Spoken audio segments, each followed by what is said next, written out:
तो कैसे हो आप लोग। आई होप आप लोग बहुत ही अच्छे होंगे। तो आज की इस वीडियो में हम लोग हिंदी प्लस इंग्लिश दोनों लैंग्वेज में एसिड फास्ट स्टैन को समझेंगे। साथ ही साथ आपको हिंदी प्लस इंग्लिश दोनों लैंग्वेज में नोट्स भी प्रोवाइड किया जाएगा। अगर आप लोग को पीडीएफ चाहिए तो आप लोग हमारे इंस्टाग्राम आईडी पे मैसेज करके पीडीएफ ले सकते हैं। और अगर आप स्क्रीनशॉट से नोट्स बनाना चाहते हैं तो आप स्क्रीनशॉट लेके नोट्स बना लीजिएगा। तो चलिए बिना किसी देरी के आज का वीडियो स्टार्ट करते हैं। तो सबसे पहले हम जानते हैं एसिड फास्ट स्टैन होता क्या है। तो जो एसिड फास्ट स्टैन होता है यह the acid fast stain discovered by Paul Ehrlich and subsequently modified by Ziehl and Neelsen. This staining is done to identify acid fast organism. किसके लिए करते हैं? Acid fast organism such as mycobacterium, tuberculosis and other. Acid fastness is due to presence of mycolic acid in the cell wall. अब हम इसको हिंदी में जान लेते हैं कि इसका क्या मतलब है। तो देखिए, जो पॉल इहर्लिच थे उन्होंने क्या किया था, पॉल इहर्लिच द्वारा खोजा गया एसिड फास्ट स्टैन और बाद में जीहल और नील्सन द्वारा संशोधित किया गया। किसने खोजा था? पॉल इहर्लिच ने क्या किया था, इसको डिस्कवर किया था। इसके बाद सर जील एंड नील्सन द्वारा इसको संशोधित किया गया। यह स्टैन एसिड फास्ट जीवों की पहचान करने के लिए किया जाता है। कौन से जीवों की?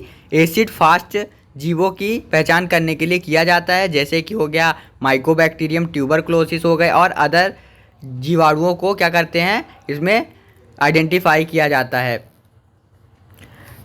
यह क्या करता है, अम्ल स्थिरता कोशिका भित्ति में माइकोलिक अम्ल की उपस्थिति के कारण होती है। क्या होता है, इसमें एसिड की यूज़ क्यों किया जाता है? क्योंकि जो एसिड फास्ट बैक्टीरिया होते हैं उसके सेल वॉल में माइकोलिक एसिड प्रेजेंट होता है, जो कि किसी भी ऑर्डिनरी स्टैन जैसे कि ग्राम स्टैन हो गया है, इन सब से क्या होता है, स्टैन नहीं किया जाता। इस कारण से हम किसका यूज़ करते हैं, ग्राम स्टैन का यूज़ नहीं करके हम एसिड का यूज़ करते हैं।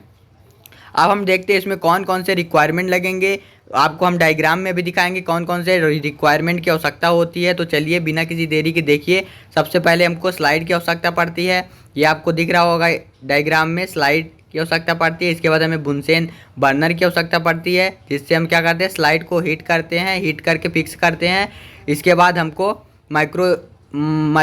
नाइक्रोम वायर लूप की आवश्यकता पड़ती है। ये देखिए, आप लोग को जूम करके मैं दिखा रहा हूँ नाइक्रोम वायर लूप किस तरह से होता है, इसकी आवश्यकता पड़ती है। इसके बाद हमको बैक्टीरिया कल्चर की आवश्यकता पड़ती है। ये देख लीजिए आप लोग, बैक्टीरिया कल्चर इस तरह से होता है।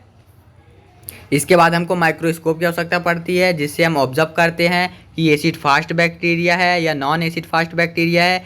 इसके थ्रू हम क्या करते हैं, देखते हैं। इसके बाद हमको सीडार वुड ऑयल की आवश्यकता होती है, जिसका यूज़ हम माइक्रोस्कोप में करते हैं और एसिड फास्ट बैक्टीरिया को क्या करते हैं, आइडेंटिफाई करते हैं। अब हम इसमें देखते हैं कौन कौन से रिएजेंट की आवश्यकता पड़ती है। तो देखिए, रिएजेंट में हमको सबसे पहले प्राइमरी स्टैन में किसकी आवश्यकता पड़ती है, कार्बल, फुसिन। तो इंग्लिश में सबसे पहले जान लेते हैं। तो प्राइमरी स्टैन में किसका यूज़ किया जाता है, प्राइमरी स्टैन में carbol fuchsin is used in primary stain causing the smear to red. क्या होता है, कार्बल फुसिन का प्राइमरी स्टैन में यूज़ किया जाता है, जिससे स्मेयर लाल हो जाता है। कौन से कलर को जाता है, लाल हो जाता है। देखिए हिंदी में प्राइमरी स्टेन क्या है, प्राथमिक स्टेन में कार्बल फुक्सिन का उपयोग किया जाता है, जिससे स्मेयर लाल हो जाता है। अब देखिए decolouriser, 25% sulphuric acid is use in the decolouriser. Decolouriser के लिए 25% सल्फ्यूरिक एसिड का यूज़ किया जाता है। अब हम इसको हिंदी में देखते हैं। देखिए डीकलराइजेशन में 25% सल्फ्यूरिक एसिड का उपयोग किया जाता है। तीसरा रिएजेंट है काउंटर स्टेनिंग। काउंटर स्टेनिंग में 0.1% मेथिलीन ब्लू का क्या किया जाता है, यूज़ किया जाता है। यह क्या कर देता है, हिंदी में देखिए काउंटर स्टेनिंग, इसमें 0.1% मेथिलीन ब्लू का उपयोग किया जाता है, जो काउंटर स्टेनिंग होता है। मेथिलीन ब्लू क्या होता है, एक प्रकार का काउंटर स्टेन होता है।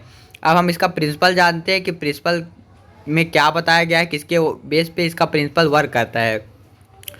तो देखिए, जो एसिड फास्ट बैक्टीरिया है उसमें जो प्रिंसिपल वर्क करता है, mycolic acid is present in cell wall of mycobacteria species. यानी माइकोबैक्टीरिया स्पीसीज के सेल वॉल में माइकोलिक एसिड प्रेजेंट होता है, which is a lipid that can not be easily stained by an ordinary stain like a gram stain.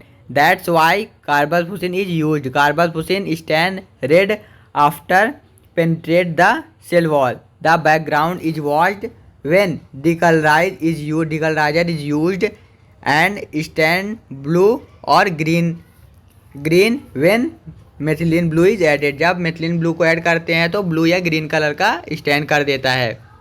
अब इसको हम हिंदी में देख लेते हैं. हिंदी में क्या लिखा हुआ है. माइकोलिक एसिड माइकोबैक्टीरियम प्रजाति की कोशिका भित्ति में मौजूद होता है. क्या होता है. माइकोबैक्टीरियम प्रजाति की कोशिका भित्ति यानी सेल वॉल में माइकोलिक एसिड प्रेजेंट होता है, जो एक प्रकार का लिपिड होता है, जिसे ग्राम स्टेन की तरह ऑर्डिनरी स्टेन से आसानी से स्टेन नहीं किया जा सकता. इसको किससे यूज़ करते हैं. इसको इसलिए कार्बल फुक्सिन का उपयोग किया जाता है. कोशिका भित्ति में प्रवेश करने के बाद कार्बल फुक्सिन लाल हो जाता है. जब डिकलराइजर का उपयोग किया जाता है तो बैकग्राउंड वॉश हो जाता है और मेथिलीन ब्लू मिलाए जाने पर नीले या हरे रंग का स्टेन हो जाता है. क्या बोल रहा है ये कि माइकोबैक्टीरियम स्पीसीज जो होते हैं उसके सेल वॉल में माइकोलिक एसिड प्रेजेंट होता है, जो एक प्रकार का लिपिड होता है, जिसे ग्राम स्टेन जैसे ऑर्डिनरी स्टेन से आसानी से स्टेन नहीं कर सकते. इसलिए कार्बल फुक्सिन का प्रयोग किया जाता है. कोशिका भित्ति में प्रवेश करने के बाद कार्बल फुक्सिन लाल हो जाता है, यानी सेल वॉल में प्रवेश करने के बाद कार्बल फुक्सिन जो होता है वो रेड कलर का स्टेन कर देता है. और इसके बाद जब डिकलराइजर का उपयोग करते हैं तो जो नॉन एसिड फास्ट बैक्टीरिया होते हैं उनका बैकग्राउंड वॉश हो जाता है और फिर मेथिलीन ब्लू यानी काउंटर स्टेन का यूज़ करने पर नीले या फिर हरे रंग के दिखाई देते हैं. अब हम इसका प्रोसीजर जानते हैं कि किस प्रकार से एसिड फास्ट स्टेन किया जाता है. आपको हिंदी प्लस इंग्लिश दोनों लैंग्वेज में नोट्स प्रोवाइड किए जा रहे हैं. आप वीडियो को लाइक किए भी नहीं मत जाइएगा. आपको इसका PDF आपको हम इंस्टाग्राम में दे देंगे, आप इंस्टाग्राम से ले सकते हैं. तो देखिए इसका जो प्रोसीजर है, सबसे पहले क्या करते हैं. Smear making a smear heat fix the smear. क्या करते हैं, स्मेयर बनाते हैं. स्मेयर को गर्म कर यानी क्या करते हैं, फिक्स करते हैं, हीट करके फिक्स करते हैं. इसके बाद दूसरा हमारा प्रोसीजर है then add carbol fuchsin to smear and heat and क्या करते हैं gently until steam rise but do not boil. Gently heat करते हैं और स्टीम राइज करते हैं, लेकिन इसको बॉयल नहीं करते हैं. Then keep it 5 to 10 minute. अब हिंदी में देखिए, हिंदी में क्या लिखा हुआ है. फिर स्मेयर में कार्बल फुक्सिन मिलाएं और भाप उठने तक धीरे धीरे गर्म करें, लेकिन उबाले नहीं. क्या करते हैं, जेंटली हीट करते हैं, लेकिन क्या करते हैं, इसको उबालते नहीं हैं. फिर इसे 5 से 10 मिनट के लिए रख देते हैं. ये देखिए आपको डायग्राम में दिख रहा होगा, ये कार्बल फुक्सिन को यूज़ किया जाता है, यानी स्टेन किया जा रहा है कार्बल फुक्सिन से. इसके बाद क्या करते हैं, then wash with tap water यानी फिर टैप वाटर से वॉश करते हैं. ये डायग्राम में आपको दिख रहा होगा, टैप वाटर से वॉश कर रहे हैं. इसके बाद then decolourise with 25% sulphuric acid. फिर क्या करते हैं, 25% डिकलराइज से स्टेन करते हैं. ये देखिए ये डिकलराइजर दिख रहा होगा, 25% सल्फ्यूरिक एसिड है, इसका यूज़ करते हैं डिकलराइजर में. इसके बाद क्या करते हैं, then wash with tap water. फिर टैप वाटर से वॉश करते हैं. ये देखिए डायग्राम में दिख रहा होगा, टैप वाटर से वॉश कर रहे हैं. देखिए फिर इसके बाद क्या करते हैं प्रोसीजर में, then add 0.1% methylene blue and keep it for 30 second. फिर क्या करते हैं, 0.1% मेथिलीन ब्लू ऐड करते हैं और 30 सेकेंड के लिए रख देते हैं. ये देखिए डायग्राम में आपको मेथिलीन ब्लू दिख रहा होगा, इसको ऐड करते हैं और फिर 30 सेकेंड के लिए रख देते हैं. इसके बाद फिर से then wash with tap water. फिर से हम टैप वाटर से वॉश करते हैं. देखिए डायग्राम में दिखाई दे रहा होगा, टैप वाटर से वॉश करते हैं. Then blot and air dry. फिर ब्लॉट एंड एयर ड्राई करते हैं. देखिए ये स्लाइड आपको दिख रही होगी, स्लाइड के नीचे साइड में क्या कर रहे हैं, टिश्यू पेपर से ब्लॉट कर रहे हैं यानी क्लीन कर रहे हैं, जिससे स्लाइड के नीचे में प्रेजेंट वाटर रिमूव हो जाता है. इसके बाद फिर क्या करते हैं, एयर ड्राई करते हैं, सुखाते हैं. इसके बाद क्या करते हैं, then look through 100x microscopic lens. फिर 100x माइक्रोस्कोपिक लेंस से देखते हैं. देखने पर देखिए रिजल्ट क्या मिलता है हमको. ये देखिए ये है 100x माइक्रोस्कोपिक लेंस, इससे क्या करते हैं, ऑब्जर्व करते हैं, तो फिर हमको रिजल्ट मिलता है माइकोबैक्टीरियम स्पीसीड यानी एसिड फास्ट बैक्टीरिया जो होते हैं वो रेड कलर के दिखाई देते हैं और जो नॉन एसिड फास्ट बैक्टीरिया होते हैं वो ब्लू कलर के दिखाई देते हैं। देखिए डायग्राम में आपको दिख रहा होगा, एसिड फास्ट बैक्टीरिया आपको रेड कलर में दिखाई दे रहा होगा और जो नॉन एसिड फास्ट बैक्टीरिया है वो ब्लू कलर में दिखाई दे रहा होगा।